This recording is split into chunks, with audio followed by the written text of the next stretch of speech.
Hello student, मैं आपका math गुरु engineer शायद। आज आपके लिए हम लोग त्रिकोणमितीय के अलग अलग कोणों के लिए हम लोग मान निकालने सिखाएंगे आपको। आप सभी बच्चे हमारे साथ बने रहेंगे और आपको बड़े इंटरेस्टिंग वीडियो, आपको बड़ी इंटरेस्टिंग क्लास आपको मिलने वाला है। हमारा जो टॉपिक है आज, कुछ विशिष्ट कोणों के त्रिकोणमितीय अनुपात।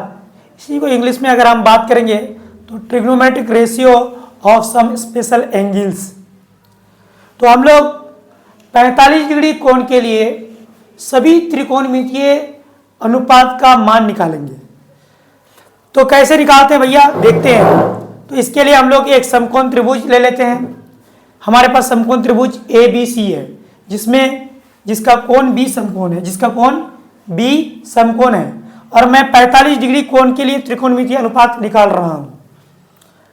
आप सभी बच्चे देखेंगे, अगर ये कोण 45 डिग्री जब मैं मान लिया तो त्रिभुज का, चूंकि तीनों कोणों का योग 180 डिग्री होता है, जिसमें ऑलरेडी एक कोण यहां पर 90 डिग्री है। अगर एक 45 तो ये C भी 45 हो जाएगा। इसका मतलब ये हुआ कि कोण A और कोण C आपस में बराबर है। कोण A और कोण C आपस में बराबर है। जब कोण A और कोण C आपस में बराबर है तो हम लोग ज्यामिति से जानते हैं, क्या जानते हैं कि बराबर कोणों का जो सम्मुख भुजाएं हैं वो आपस में बराबर होते हैं। यानी इस कोण का जो सामने वाला भुजा BC है और इस कोण का जो सामने वाला भुजा AB है वो आपस में बराबर होगा। इसलिए AB बराबर BC, और मैंने यहाँ लिख डाला है कि समान कोण के सम्मुख भुजा होने के कारण ये AB और BC बराबर हैं। बच्चों, हम AB और BC को मान लेते हैं कि ये A है, मान लेते हैं कि ये स्मॉल a है। अब हम समकोण त्रिभुज, अगर ये है ABC, अगर ये समकोण त्रिभुज है तो हम इसमें पाइथागोरस प्रमेय का इस्तेमाल करेंगे। पाइथागोरस प्रमेय क्या कह रहा है समकोण त्रिभुज में कि त्रिभुज के दो भुजाओं के वर्गों का योग तीसरे भुजा के वर्ग के बराबर होता है।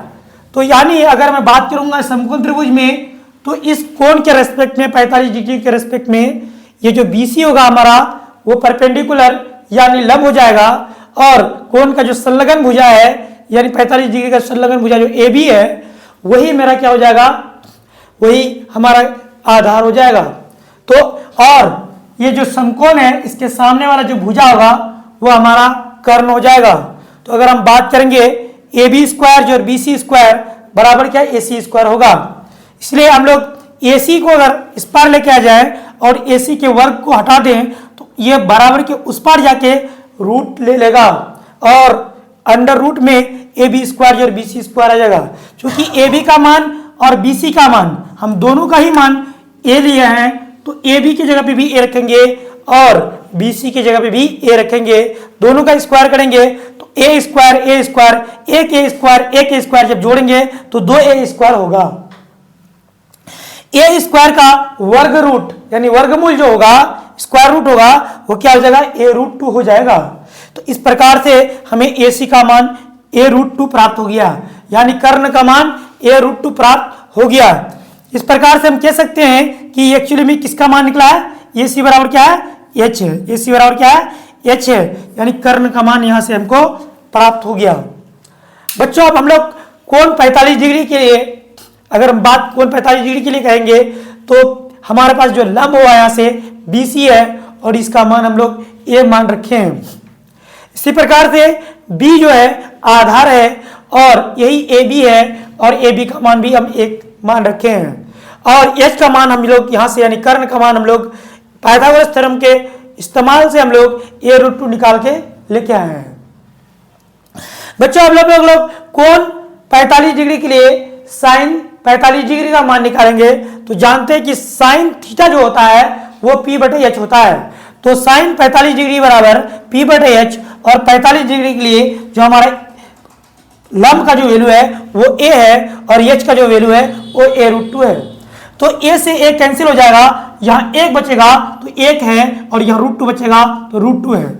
इस प्रकार साइन 45 डिग्री का मान 1/√2 हमें प्राप्त हो गया। इसी तरह से कोस 45 डिग्री जो होता है वो B/H होता है, और B का मान चूंकि यहाँ बी का मान यहाँ से हमको क्या है ए प्राप्त है, तो बी की जगह पे ए रखा और एच की जगह पे a√2 रखा। तो यहाँ से फिर a और a कैंसिल हो गया, तो यहाँ 1/√2 प्राप्त हुआ। इस तरह से cos 45 डिग्री का मान भी हमें 1/√2 प्राप्त हो गया। अब हम लोग बात करेंगे tan 45 डिग्री की। तो tan 45 डिग्री जो होता है, tan थीटा जो होता है वो p/b होता है और p का मान में a है और b का मान भी a है। तो a/a जब कट जाएगा तो बचेगा 1। इस तरह से tan 45 डिग्री का मान हमें 1 प्राप्त हुआ। बच्चों इसी प्रकार से कोसेक 45 डिग्री जो होता है वो साइन का उल्टा होता है, यानी साइन थीटा जो होता है वो p/h होता है। इसी तरह कोसेक थीटा जो होगा वो h/p हो जाएगा। और इस प्रकार से h का मान ऑलरेडी हमें प्राप्त है a√2 और p का मान हमें प्राप्त है a, तो a कैंसिल हो जाएगा। इस प्रकार से कोसेक 45 डिग्री का मान √2 हमें मिलता है।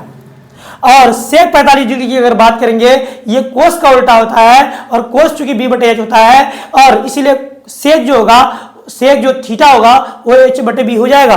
और h का मान a√2 है और b का मान a है। अब यहाँ से a हमारा कैंसिल आउट हो जाएगा और बचेगा √2। इस तरह से सेक 45 डिग्री का मान हमें √2 प्राप्त होता है। कोट 45 डिग्री की अगर हम बात करेंगे, ये tan का उल्टा होता है और tan थीटा बराबर जो होता है वो p/b होता है।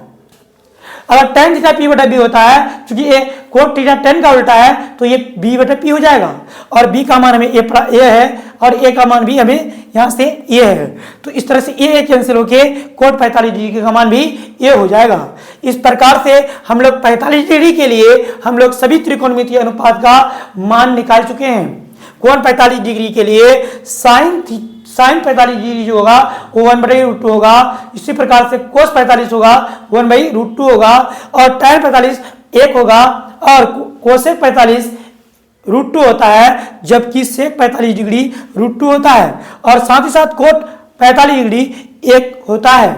इस प्रकार से हम कह सकते हैं कि कोस थीटा और सेक थीटा, कोस थीटा और साइन थीटा 45 डिग्री के मान पर क्या आपस में बराबर होंगे, यानी 45 डिग्री का जो मान साइन 45 डिग्री का जो मान होगा वही कोस 45 डिग्री का मान होगा। इसी प्रकार से tan 45 डिग्री का जो मान होगा वही कोट 45 डिग्री का मान होगा और इसी प्रकार से सेक 45 डिग्री का जो मान होगा कोसेक 45 डिग्री का वही मान होगा, यानी √2 होगा। इस तरह से बच्चों हम उम्मीद करते हैं सभी बच्चों को ये वीडियो बड़ी अच्छे ढंग से समझ में आया होगा। अगर आप सभी बच्चों को ये समझ में आया है तो हमारे वीडियो को लाइक करें और हमारे इस वीडियो को शेयर करें और हमारे चैनल को सब्सक्राइब करें। धन्यवाद।